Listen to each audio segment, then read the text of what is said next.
सबसे पहले आपको यह बताते हैं कि इजराइल और हमास के बीच शुरू हुए इस युद्ध में आज शाम तक कितने लोग मारे जा चुके हैं।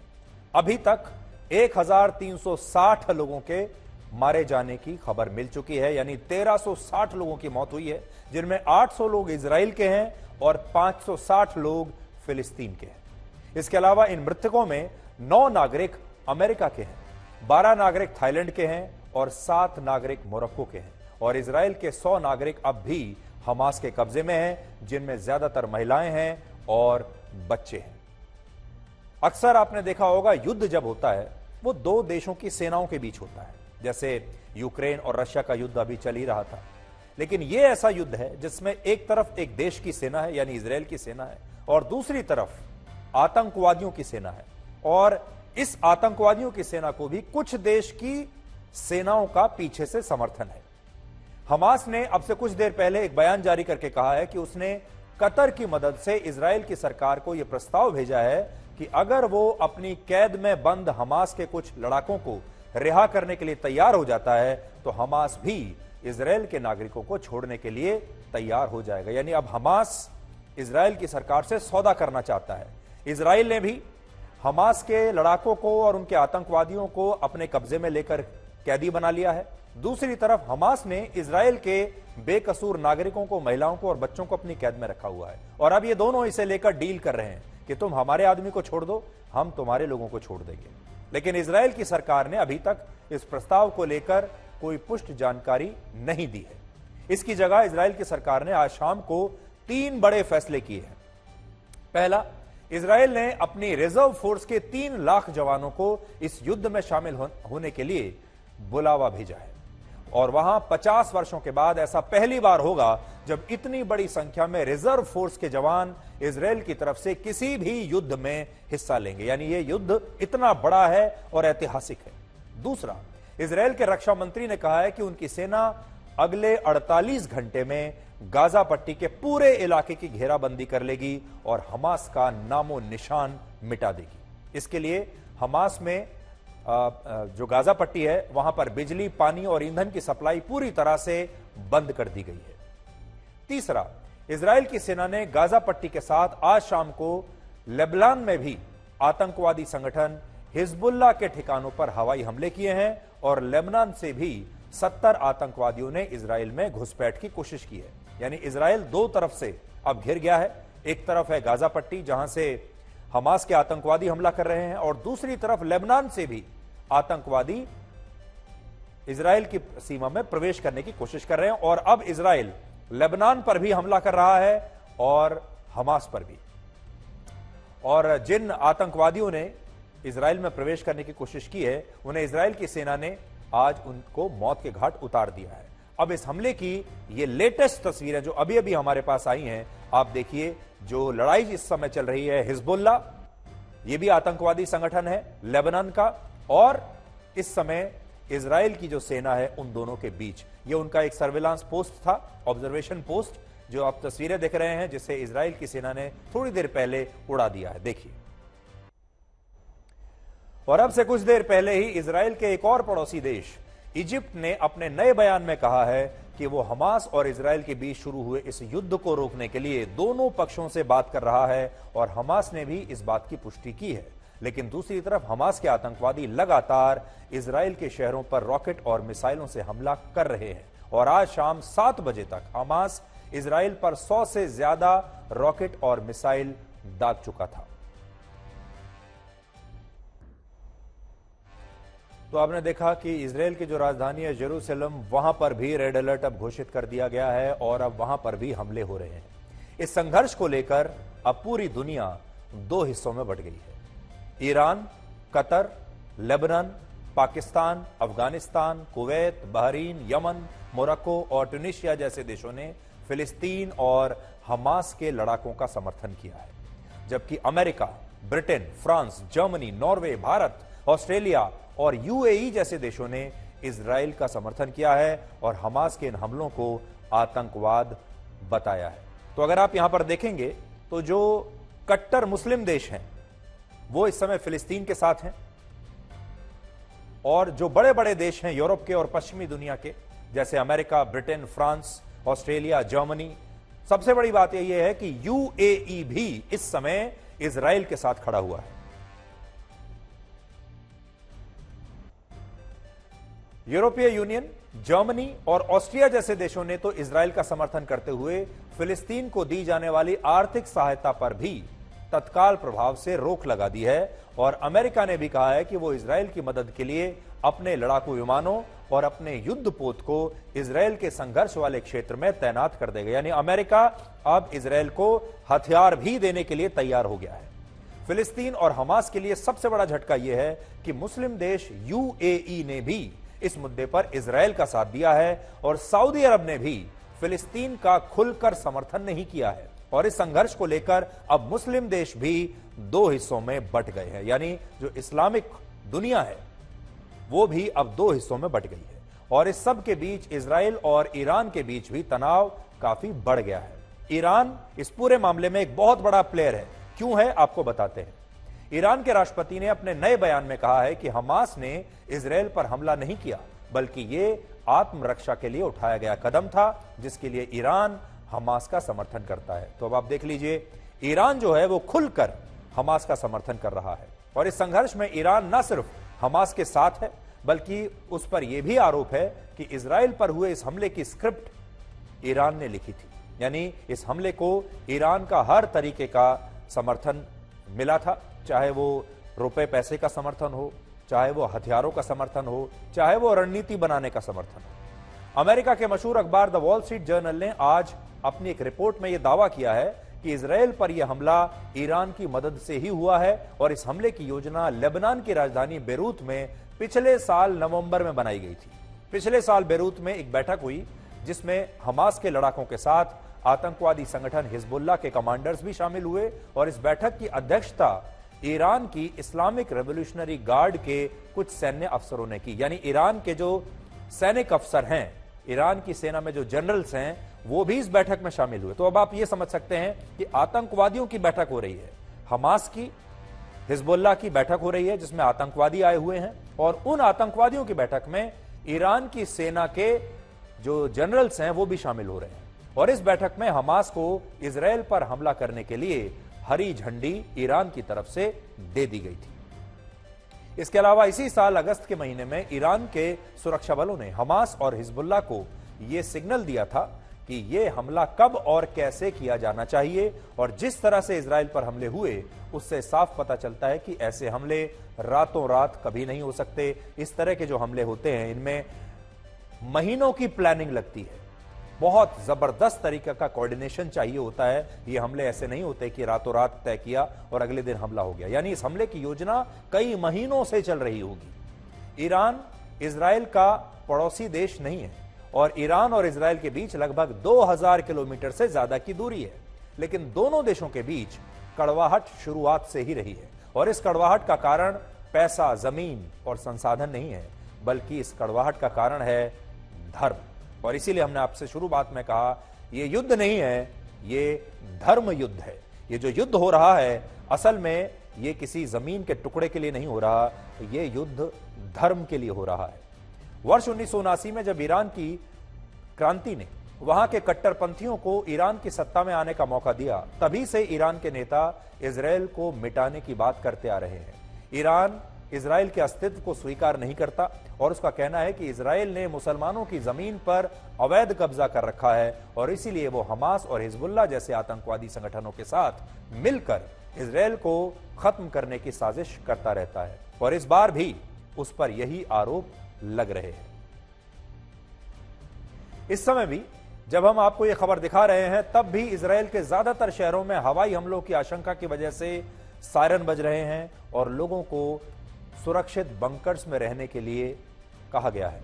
हमास के हमलों में इजराइल के जिस शहर में सबसे ज्यादा तबाही हुई है उस शहर का नाम है अश्केलोन, जो गाजा पट्टी से सिर्फ 10 किलोमीटर दूर है और इजराइल के टेल अवीव शहर से 50 किलोमीटर की इसकी दूरी है।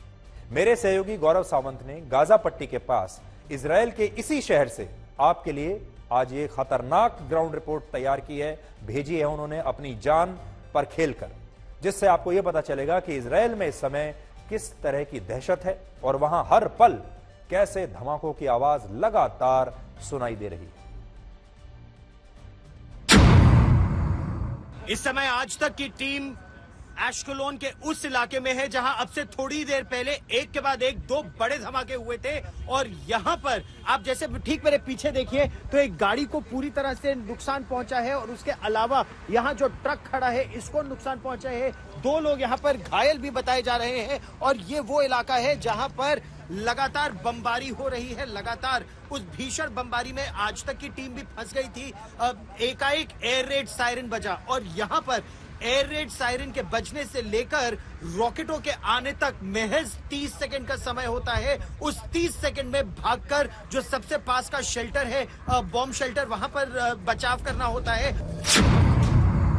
धमाके के बाद भी दरअसल एक चीज जो नहीं बदली है वो ये है कि एश्केलोन जहां तक कल रात तक शांति थी, 24 घंटे भी नहीं हुए, और अचानक फिर हवा में लगातार फाइटर जेट स्क्रैम्बल कर रहे हैं। जाहिर है देख पाना मुश्किल है बहुत ऊंचाई पर, लेकिन उनकी आवाज़ जो गड़गड़ाहट है उससे पता चल रही है कि किस तरह का नुकसान जो है हमास करने की कोशिश कर रहा है। हालांकि उनको न्यूट्रलाइज करने के लिए जो है एयरफोर्स जेट भेजे गए कि जहां से रॉकेट आ रहा है उनके पॉइंट, उन इलाकों को सबसे पहले डिस्ट्रॉय किया जाए।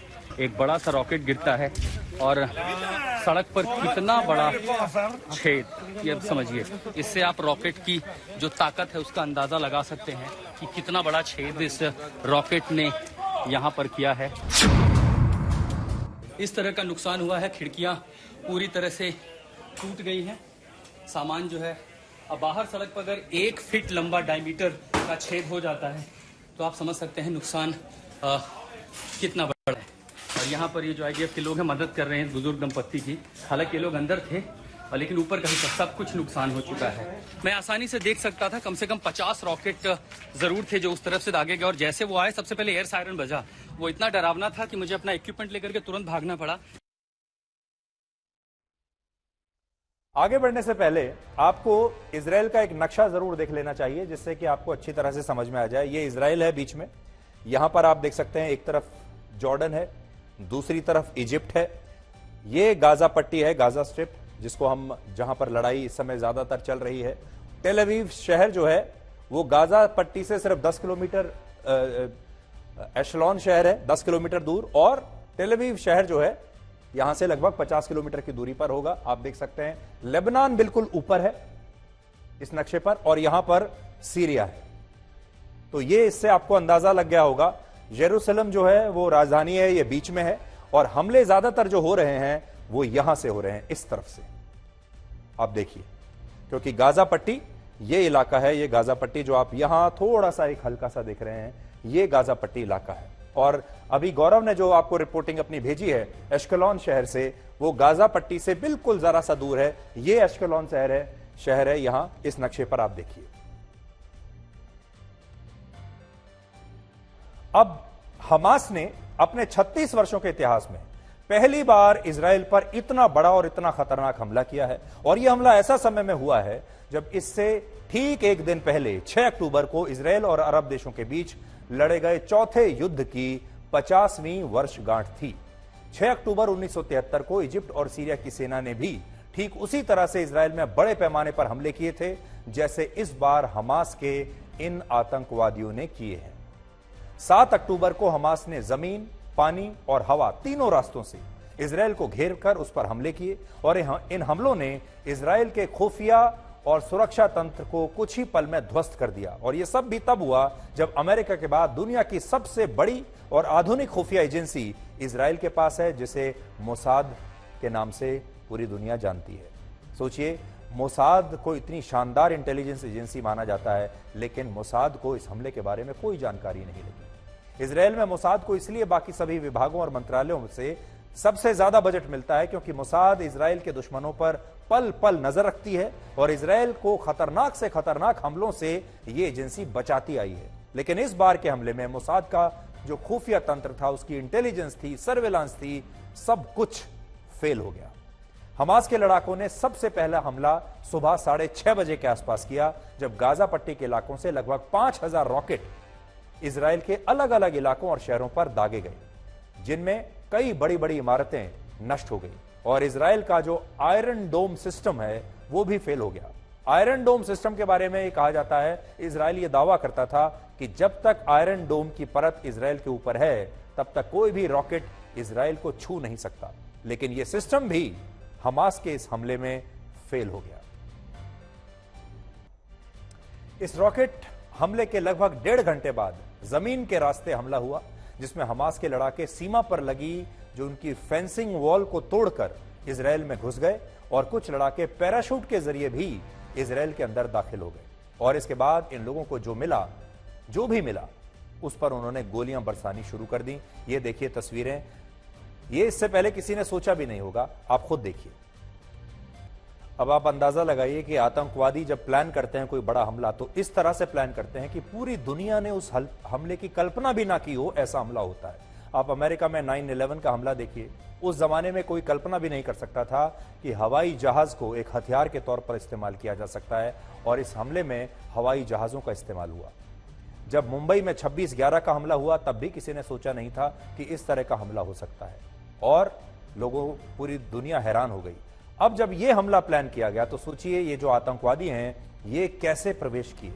ये तीनों रास्ते से एक साथ प्रवेश कर रहे हैं। ये जमीन के रास्ते आ रहे हैं, ये हवा के रास्ते आ रहे हैं, और पैराशूट से किसी देश की सीमा में प्रवेश किया जा सकता है, ये इससे पहले शायद किसी ने सोचा नहीं होगा। तो ये पैराशूट से आए, ये जमीन के रास्ते से आए, और इजराइल की जो सीमा है जिस पर इतना जबरदस्त सर्विलांस रहता है कि परिंदा भी वहां पर नहीं मार सकता, वो जो सर्विलांस का उनका पूरा सिस्टम था वो भी पूरा फेल हो गया। उन्होंने उस दीवार को तोड़ा और उसके बाद अंदर प्रवेश कर गए, और इसी तरह ये आतंकवादी पानी के रास्ते भी इजराइल में प्रवेश किए। इजराइल की सेना का कहना है कि हमास ने उसके जिन 100 नागरिकों को बंधक बनाया है उनमें ज्यादातर महिलाएं हैं और बच्चे हैं। और यह वीडियो उसी समय का है जब हमास के 2 लड़ाके एक मोटरसाइकिल पर इजराइल की एक लड़की को बंधक बनाकर ले जा रहे थे, और इस लड़की की पहचान नोआ नाम से हुई है, और उसके जैसी और न जाने कितनी महिलाओं को हमास के आतंकवादियों ने बंधक बना लिया, और इन महिलाओं की अब तक कोई खबर नहीं है। इन लोगों की आप खुद देखिए तस्वीरों में। अब देखिए हमास के जो आतंकवादी हैं ये सारा हमला धर्म के नाम पर कर रहे हैं, इस्लाम के नाम पर कर रहे हैं, और धार्मिक नारे भी लगाते जा रहे हैं जैसा कि अभी आपने देखा। लेकिन महिलाओं का इस तरह से अपमान करना, महिलाओं की इस तरह से हत्या करना, बच्चों को मार देना, और ये जो जिस तरीके से काम किए जा रहे हैं, कोई भी धर्म इसकी इजाजत नहीं दे सकता। अभी आप मेरे पीछे तस्वीरें भी दिख रहे होंगे। अभी थोड़े देर आज हमने अपने शो के फॉर्मेट को बदला है, और इस बड़ी स्क्रीन पर आप पीछे इस हमले की तस्वीरें लगातार देख पाएंगे, मेरे पीछे भी। जमीन के रास्ते दक्षिण इजराइल के शहरों में प्रवेश करने वाले हमास के लड़ाकों ने सबसे ज्यादा खून खराबा एक म्यूजिक फेस्टिवल में किया, जहां पर उस दिन सैकड़ों लोग मौजूद थे, और ये म्यूजिक फेस्टिवल वहां पर चल रहा था। ये म्यूजिक फेस्टिवल जहां हो रहा था वहां से अब तक 260 लाशें बरामद हो चुकी हैं, और इस हमले में जिन लोगों की जान बची उनका कहना है कि हमास के आतंकवादी अपने साथ कुरान लेकर आए थे, और इस दौरान उन्होंने कई महिलाओं के साथ बलात्कार किया और उन्हें बंधक बनाकर अपने साथ ले गए, और बाकी लोगों को लाइन से खड़ा करके उन्होंने गोलियों से भून दिया। अब हम आपको एक ऐसे ही व्यक्ति का बयान सुनवाते हैं जो इस हमले में बाल बाल बचा। ये उस म्यूजिक फेस्टिवल में था और दूसरी रो जो थी उसमें बैठा हुआ था, लेकिन इसकी किस्मत अच्छी थी, बाकी कोई भी इसके आसपास का व्यक्ति बचा नहीं, लेकिन ये बच गया। और ये कितने बड़े सदमे में है आज आप खुद देखिए। आपको याद होगा जिस तरह वर्ष 2008 में मुंबई में 26/11 का आतंकवादी हमला हुआ था, ठीक उसी तरह से इजराइल में एक ही दिन में आप ऐसा अंदाजा लगाइए कि अलग अलग शहरों में 26/11 जैसे एक साथ कई शहरों में कई जगहों पर एक साथ ऐसे आतंकवादी हमले हुए, जिन्हें इजराइल की सेना और खुफिया एजेंसी मोसाद भी कई घंटों तक रोक नहीं पाई। इजराइल को पूरी दुनिया में अपने सर्विलांस और अपने इंटेलिजेंस के लिए जाना जाता है, और इजराइल वो देश है जिसने जासूसी करने वाले पेगासस जैसे सॉफ्टवेयर बनाए। आपको याद होगा पेगासस सॉफ्टवेयर खरीदने पर हमारे देश में कितना बड़ा विवाद हुआ था। ये भी जो सॉफ्टवेयर है ये हमने इजराइल से खरीदा था, और इजराइल का पूरा खुफिया तंत्र इस दौरान फेल हो गया। और अब इजराइल की सरकार ने कहा है कि वो इस फेल्योर की पूरी जांच करवाएगी, जांच होगी, लेकिन फिलहाल उन्हें पहले यह युद्ध समाप्त करना होगा। मेरे सहयोगी गौरव सावंत इस समय इजराइल से ही, युद्ध क्षेत्र से मेरे साथ और आप सबके साथ लाइव जुड़ गए हैं। गौरव, हमारे जो दर्शक है वो दिन भर आपकी रिपोर्टिंग देखते रहे और आप कैसे जान पर खेलकर लगातार हमें वो तस्वीरें और वीडियोस भेजते रहे, लेकिन इस समय भारत में लगभग 9:30 बजे का समय हो रहा है। आपसे ये जानना चाहते हैं कि लेटेस्ट जानकारी आपके पास क्या है। इजराइल तो बहुत सारी बातें बोल रहा है कि 48 घंटे का डेडलाइन है और बहुत सारी और बातें। यह भी कहा जा रहा है कि आज की रात वहां बड़ी भारी होगी। आप हमारे दर्शकों को अपडेट कीजिए। हमास सुधीर, आपने बिल्कुल सही कहा कि आज की रात बहुत भारी होगी। हम लोग दिन भर एश्केलोन में रिपोर्टिंग कर रहे थे। ये दक्षिण इजराइल का वो इलाका है जहां पर बहुत जबरदस्त काउंटर टेरर ऑपरेशंस चल रहे हैं और उन काउंटर टेरर ऑपरेशंस के बाद आप ये सोचिए कि आज तीसरे दिन भी हमास के पास एक क्षमता है कि वो एक के बाद एक लगातार रॉकेट दाग रहा था। दिन भर एक के बाद एक एयर रेड सायरन बज रहे थे और जिस आयरन डोम की आप बात कर रहे हैं, जो अभेद्य कवच एक तरह से होता था इजराइल का, उसे बार बार भेदा गया, क्योंकि एक नहीं, दो नहीं, 5000 जब रॉकेट दागे गए तो उसकी तो परिकल्पना भी आयरन डोम बनाते समय नहीं की गई थी। तो ये किसी आतंकवादी संगठन की सोच है या फिर आतंकवादी संगठन के पीछे किसी देश की सैन्य सोच है, इस पर इस समय इजराइल न केवल मंथन कर रहा है, बल्कि इजराइल तो ये बहुत क्लियर है कि ये ईरान की सेना की कारस्तानी है, उनकी मिलिट्री प्लानिंग है और हमास के लड़ाकों को, हमास के आतंकवादियों को उन्होंने ही ट्रेनिंग दी। ये भी जिस आप हैंग ग्लाइडर से अंदर आने की बात कर रहे थे, ये स्पेशल फोर्सेस के कमांडोज इस तरह के ऑपरेशन को अंजाम देते हैं कि दोनों हाथों में हथियार और फिर पैराग्लाइडर के जरिए अंदर आए और लैंड करते ही दंदनाते हुए गोली मारी। जिस जगह की आपने बात की जहां पर वो म्यूजिक फेस्टिवल चल रहा था, 250 लोगों को मौत के घाट उतार दिया गया।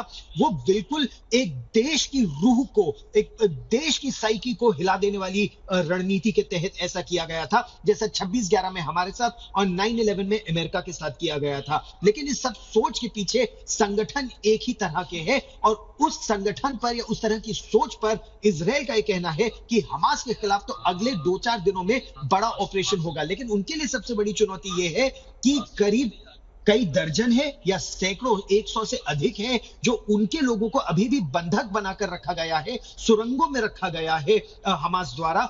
जब तक उनको सुरक्षित ना ला पाए तो इस ऑपरेशन को अंजाम देना, ऑपरेशन ऑल आउट को अंजाम देना बहुत कठिन होगा इस ऑपरेशन आयरन स्वॉर्ड के तहत। सुधीर जी, गौरव, बहुत बहुत शुक्रिया आपके इस अपडेट के लिए और हम लगातार आपके पास आते रहेंगे। आज तक के जो दर्शक हैं वो लगातार दिन भर आपकी रिपोर्ट्स देख ही रहे हैं, लेकिन इतना मैं जरूर कहना चाहूंगा कि आप अपना जरूर ध्यान रखिएगा, क्योंकि हमने कई जगह ऐसा देखा जहां आपके आसपास मौत मंडराती हुई नजर आ रही थी, हमको भी।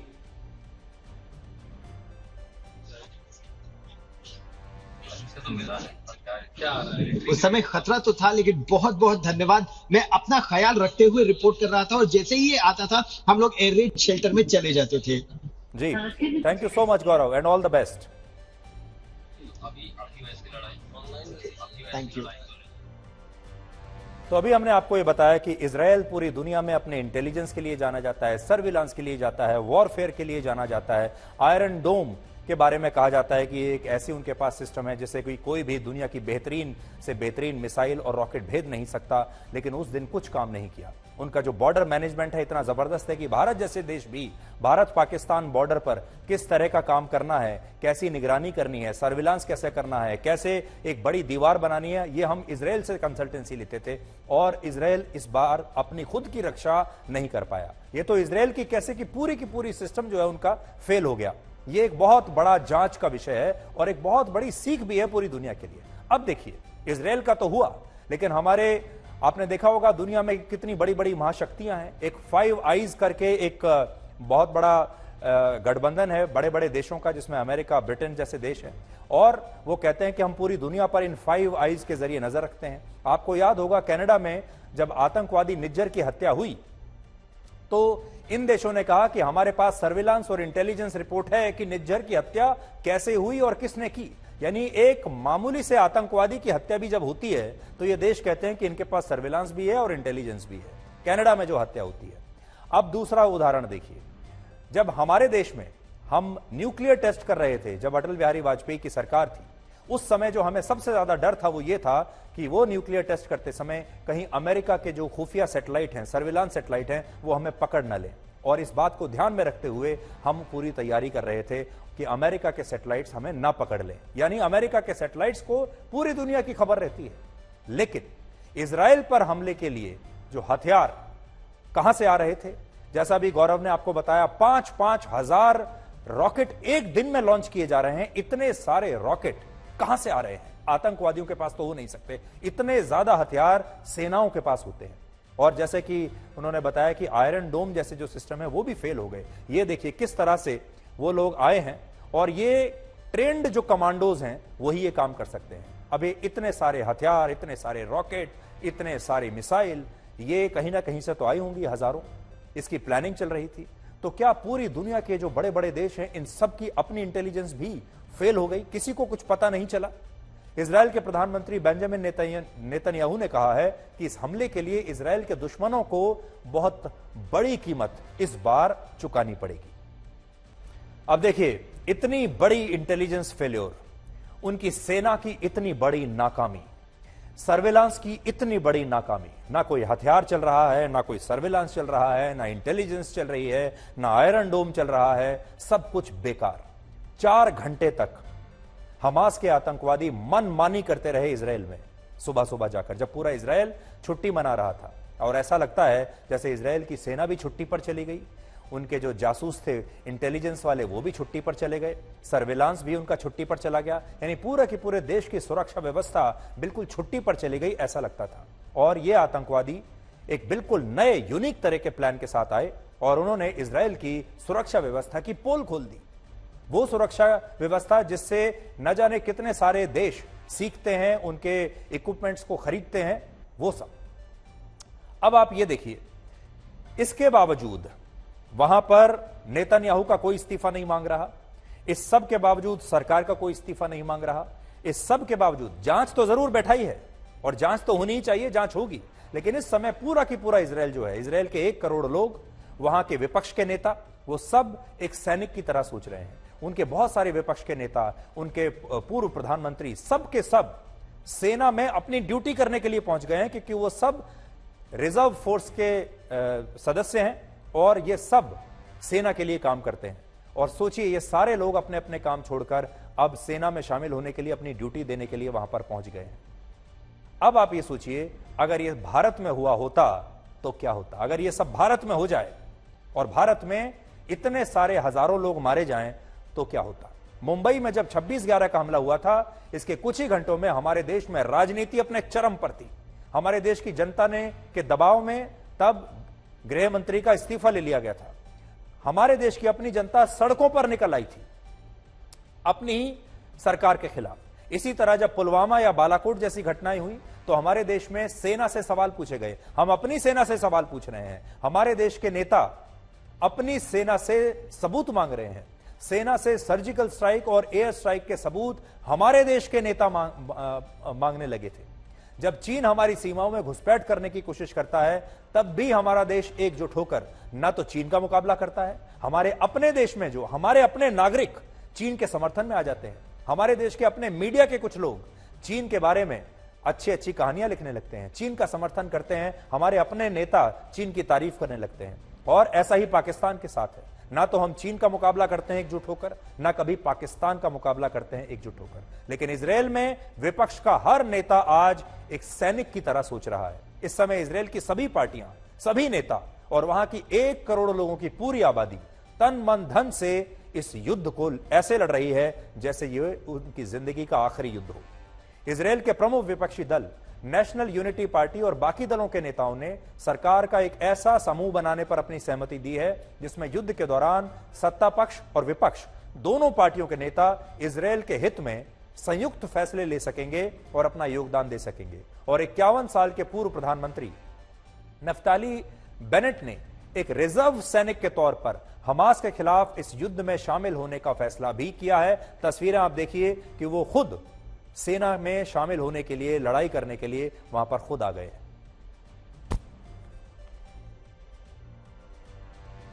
तो आज बड़ा सवाल यह है कि भारत पर अगर कभी ऐसा हमला हो तो क्या भारत में सत्ता पक्ष और विपक्ष के नेता कभी एक साथ आएंगे? इजराइल में सत्ता पक्ष और विपक्ष हमास के खिलाफ एकजुट हैं, लेकिन दूसरी तरफ इस युद्ध ने पूरे भारत को, हमारे भारत को दो हिस्सों में बांट दिया है। इसमें भी हम एकजुट नहीं है। प्रधानमंत्री नरेंद्र मोदी ने हमास के लड़ाकों को आतंकवादी कहा है। उन्होंने कोई इसमें लाग लपेट नहीं की, सीधे उन्हें आतंकवादी बताया और इजरायल के समर्थन में वो खुद आकर खड़े हो गए। लेकिन कांग्रेस पार्टी आज फिलिस्तीन के समर्थन में आकर खड़ी हो गई है। आज दिल्ली में कांग्रेस की कार्य समिति की बैठक हुई, जिसमें एक प्रस्ताव पास करके कांग्रेस पार्टी ने कहा कि वो फिलिस्तीन के मुसलमानों की जमीन, उनके आत्मसम्मान और जीवन के अधिकारों के लिए उन्हें अपना समर्थन देती है। यानी भारत सरकार तो इजरायल के साथ है, लेकिन कांग्रेस फिलिस्तीन के मुसलमानों के साथ है। और इस युद्ध ने भारत के लोगों को भी दो धड़ों में बांट कर रख दिया है। उत्तर प्रदेश की अलीगढ़ मुस्लिम यूनिवर्सिटी में कल कुछ छात्रों ने फिलिस्तीन के समर्थन में खुलेआम मार्च निकालकर उनका समर्थन किया और अब इस मामले में पुलिस ने 4 छात्रों के खिलाफ केस भी दर्ज किया है। ये देख लीजिए, ये तस्वीरें फिलिस्तीन के समर्थन में, बड़े स्क्रीन पर आप देख लीजिए क्या कह रहे हैं।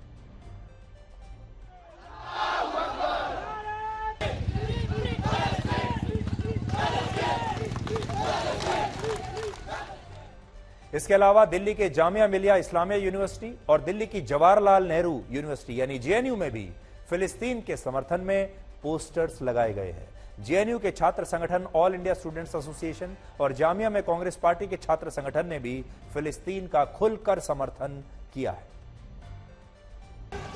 ला इलाहा इल्लल्लाह, अल्लाहु अकबर।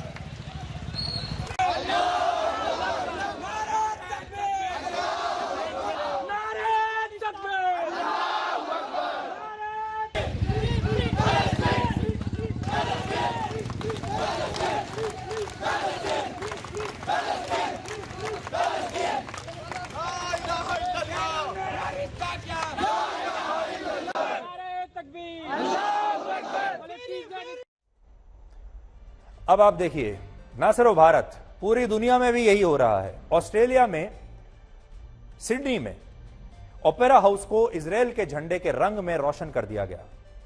तो इसके विरोध में बहुत सारे लोग हमास के समर्थन में इसी ओपेरा हाउस पर हमला करने के लिए पहुंच गए और वहां पर काफी हंगामा हुआ। इसी तरह अमेरिका के न्यूयॉर्क शहर के टाइम स्क्वायर पर भी इजरायल और फिलिस्तीन के समर्थन में अलग अलग संगठनों ने और लोगों ने विरोध प्रदर्शन किए और ये लोग भी एक दूसरे के आमने सामने आ गए। यूक्रेन और रशिया की तरह इस युद्ध की जड़ में संसाधन और जमीन की लड़ाई नहीं है। इस युद्ध के जड़ में एक ही कारण है और वो है धर्म। और इसलिए ये जो युद्ध है, ये सिर्फ युद्ध नहीं बल्कि ये एक धर्म युद्ध है। आप स्क्रीन पर इजरायल के ये 5 नक्शे देख रहे हैं, आपको दिखाते हैं। अभी देखिए, पहला नक्शा 1917 का है, जब इजरायल देश अस्तित्व में नहीं आया था और इस क्षेत्र पर पूरी तरह से फिलिस्तीन के अरब मुसलमानों का नियंत्रण था। देखिए, यह 1917 है। दूसरा नक्शा 1946 का है, यहां भी आप देख सकते हैं यह नक्शा। इस समय भी इस नक्शे का जो 90% इलाका है वो आपको फिलिस्तीन के पास नजर आएगा, फिलिस्तीन के नियंत्रण में। तीसरा नक्शा 1947 का है, जब संयुक्त राष्ट्र ने इस क्षेत्र को फिलिस्तीन और यहूदियों के बीच बांटने का फैसला किया, जिसमें पीले रंग में दिख रहा इलाका फिलिस्तीन को मिला और हरे रंग में इलाका जो आपको दिख रहा है वो इजराइल को दिया गया। ये देखिए, 1947 में यह स्थिति थी। चौथा नक्शा वर्ष 1948 और 49 का है, जब इजराइल देश अस्तित्व में आया और उसने फिलिस्तीन के कई इलाकों में अपने कब्जे कर लिए, जिसकी वजह से बहुत सारे लाखों से ज्यादा मुसलमानों को विस्थापित होना पड़ा। और पांचवा नक्शा इस समय का है, जब हम बात कर रहे हैं जब फिलिस्तीन बहुत ही छोटे से इलाके में सिमटकर रह गया है। अब बहुत सारे लोग यह कहते हैं कि इजराइल ने फिलिस्तीन के अरब मुसलमानों की जमीनों पर कब्जा कर लिया, इसलिए हमास ने जो हमले किए हैं वो सही हैं। लेकिन क्या वाकई में यह जमीन इस्लाम धर्म को मानने वालों की है, मुसलमानों की है? सच यह है कि यह जमीन पहले इजराइल की ही थी। 1000 ईसा पूर्व इस क्षेत्र में किंगडम ऑफ इजराइल का शासन था, जहां यहूदी रहते थे। लेकिन बाद में यहूदियों पर हमले हुए तो वो इस क्षेत्र को छोड़कर यहां से यूरोप के दूसरे देशों में चले गए और इस्लाम के उदय के बाद यह इलाका फिलिस्तीन के अरब मुसलमानों के कंट्रोल में चला गया। यानी कायदे से यह क्षेत्र शुरुआत में यहूदियों का था, लेकिन फिलिस्तीन के मुसलमानों ने इस पर कब्जा कर लिया। और दूसरे विश्व युद्ध में जब हिटलर ने यहूदियों का नरसंहार किया तो वो वापस इजराइल लौट गए अपनी जान बचाने के लिए और उन्होंने अपनी जमीन वापस ले ली। इजराइल में भी नियंत्रण की सबसे बड़ी लड़ाई पूर्वी यरूशलेम को लेकर है, क्योंकि यह इलाका ईसाई, इस्लाम और यहूदी तीनों धर्मों के लिए अहम है। तो सोचिए, यहां पर 3 धर्म का ये जो छोटा सा क्षेत्र है, यहां से 3 धर्मों की उत्पत्ति हुई है। दुनिया के 3 सबसे बड़े धर्म कह सकते हैं आप इन्हें, हिंदुत्व को अगर हम छोड़ दें। असल में ये तीनों ही धर्म अपनी शुरुआत की कहानी को बाइबल के पैगंबर इब्राहिम से जोड़ते हैं। ईसाई धर्म के लोगों का जुड़ाव इस क्षेत्र से इसलिए है क्योंकि उनका मानना है कि यह वही जगह है जहां कलवारी की पहाड़ी पर ईसा मसीह को सूली पर चढ़ाया गया। उनका मकबरा स्पेल्कर नाम के चर्च के अंदर स्थित है और यह उनके पुनरुत्थान का स्थल भी माना जाता है। यानी इसीलिए ईसाई इस जगह को बहुत पवित्र मानते हैं। इसलिए आप कह सकते हैं कि ईसाइयों के लिए यह जगह बहुत खास है, बहुत पवित्र है। मुसलमानों के लिए इसलिए अहम है क्योंकि डोम ऑफ रॉक और अल अक्सा मस्जिद यहीं पर है। यह मस्जिद इस्लाम का तीसरा सबसे पवित्र स्थल है और मुसलमानों का मानना है कि पैगंबर मोहम्मद साहब ने अपनी यात्रा के दौरान मक्का से यहां तक का सफर तय किया था और सभी जो प्रॉफिट हैं उनकी आत्माओं के साथ उन्होंने प्रार्थना की थी। इस मस्जिद से कुछ ही कदम की दूरी पर डोम ऑफ रॉक की आधारशिला है और मुसलमान मानते हैं कि यहीं से पैगंबर मोहम्मद साहब जन्नत की तरफ रवाना हुए। और यहूदी यरूशलेम को इसलिए अपना बताते हैं क्योंकि उनका मानना है कि यही वो स्थान है जहां आधारशिला रखकर पूरी दुनिया का निर्माण किया गया था और यहीं पर इब्राहिम ने अपने बेटे आइजैक की कुर्बानी दी थी। यहूदियों वाले हिस्से में कोटेल और वेस्टर्न वॉल है। यह दीवार पवित्र मंदिर का अवशेष है। यानी यरूशलेम ईसाई, इस्लाम और यहूदी तीनों धर्मों के केंद्र में है और सारे विवाद यहीं से शुरू होते हैं। ईसाई धर्म के संस्थापक ईसा मसीह का जन्म यहूदी परिवार में हुआ था, लेकिन जब उन्होंने ईसाई धर्म का प्रचार प्रसार किया तो यहूदियों ने ही उन्हें सूली पर लटका दिया था। इसलिए ईसाई धर्म के लोग यहूदियों से नफरत करते थे।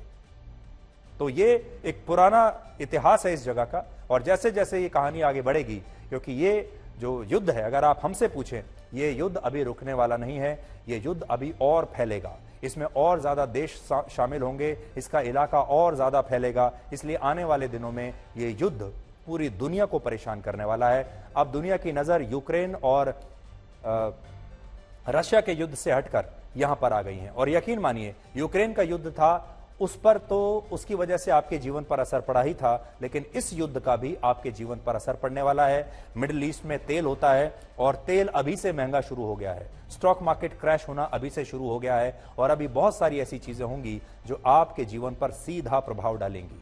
तो एक तो वो है जो आपके आम रोजमर्रा के जीवन पर प्रभाव होगा और दूसरा ये युद्ध अलग है।